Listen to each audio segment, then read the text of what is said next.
గొప్ప ఆసామి, 100 ఎకరాలకు అధిపతి అయిన ఒక ఆసామి అంట. ప్రియమైన బిడ్డలారా, ఆయనకి ఒకే ఆశ అంట, తన కుమారుడు బాగుండాలి, తన కుమారుడు బాగుండాలని. కానీ ఈ విషయం ఏంటంటే ఆ కుమారుడికి మరణకరమైన బలహీనత, ఏ క్షణాన చనిపోతాడో తెలియదు. ఆ ఆసామికి అదే బతికినంతకాలం అదే బాధ, చింత, వేదన. ఎంతో వైద్యం చేయించాడు, ఎన్నిసార్లు కూడా చెప్పాడు, కానీ ఆ కుమారుడికి స్వస్థత రాలా.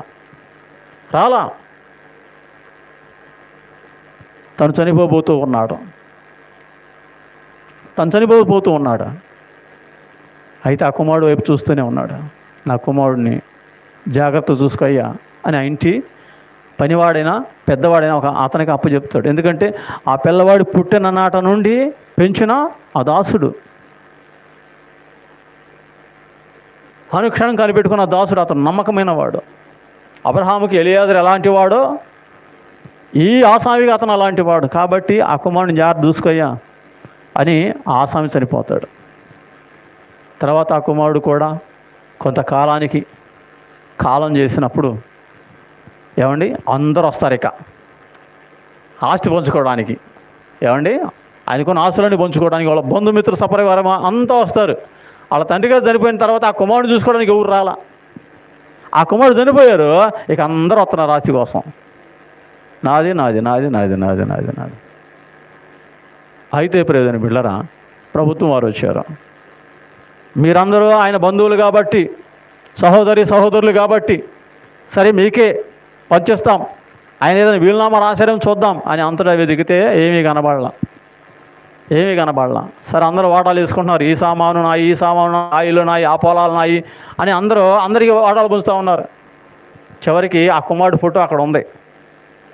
ఈ ఫోటో ఎవరు తీసుకుంటారు అని ప్రభుత్వం వారు అడిగారు.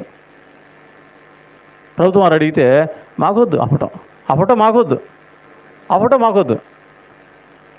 యజమానికి కావాల్సిన ఆస్తి ఐశ్వర్యం కావాలి, కుమారుడు ఫోటో మాత్రం వద్దు.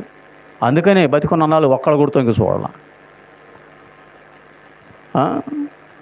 కాబట్టి ఆ ఇంట్లో పనివాడు ఉన్నాడు పెద్ద ఆయన చిన్నగా వెళ్ళి, అయ్యా ఆ ఫోటో నాకు ఇవ్వండి, నేను నా బిడ్డలతో సమానంగా ఈ బిడ్డను పెంచాను, నా ఇంట్లో పెట్టుకుంటాను అయ్యా ఫోటో, నా ప్రాణ సమానం అయ్యా నా యజమాని ఫోటో అని తీసుకున్నాడండి.